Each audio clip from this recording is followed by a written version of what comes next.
እንዴት ነሽ? አማን ነው ሁሉ ሰላም? ነው በልቻለሁ ጠጥቻለሁ። ያው መናፈሻችሁን እንግዲህ ጄን እያደረኩ ነው። በዚህ በጣም ነው የሚያምረው። ይሄ እንግዲህ ወደ ወንዙ አካባቢ መጨረሻው አካባቢ የሚገኝ ቦታ ነው። ሌላው ደግሞ ፊት ለፊት in front of I can see a lot of things።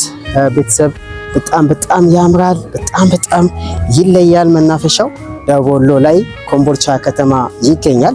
ሰናይት መናፈሻ በመባል ይታወቃል። እንግዲህ ብዙዎች እዚህ ይጋባሉ፣ ይፋታሉ ግን አላችሁም። ሲፋቱ እዚህ መተው ሲፋቱ አላየሁም። ግን እኔ እንደ ሐሳብ ሰዎች እዚህ መተው እንደሚጋቡት ሁሉ ሰዎች በድግስ በሴሬሞኒ ቢፋቱ እንደሚጋቡት ሁሉ ደግ ሰው ቢፋቱ የሚፋታ አለ ብዬ አላስብምና ለምን ይሄን ነገር ሪከመንድ አድርጋችሁኝ ሼር አድርጋችሁ ለፕራይም ሚኒስተራችን ደርሶ አሴፕት አይደረግም። ሰዎች እንደሚጋቡት ሁሉ ይደግሳሉ፣ ሲጋቡ ይደግሳሉ አይደለ? ሲፋቱም እንዲደግሱ የሚደነግግ ህግ ቢመጣ ወላሂ it is nice rule because ያን ያህል ደግሶ የሚፋታ የለምና ሰዎች ከሚጋቡት በላይ የሚፋቱት በሚበዛበት በዚህ ዘመን የህግ ቢጸድቅ ምን ትላላችሁ? ሐሳባችሁን ብታጋሩ ደስ ይለኛል።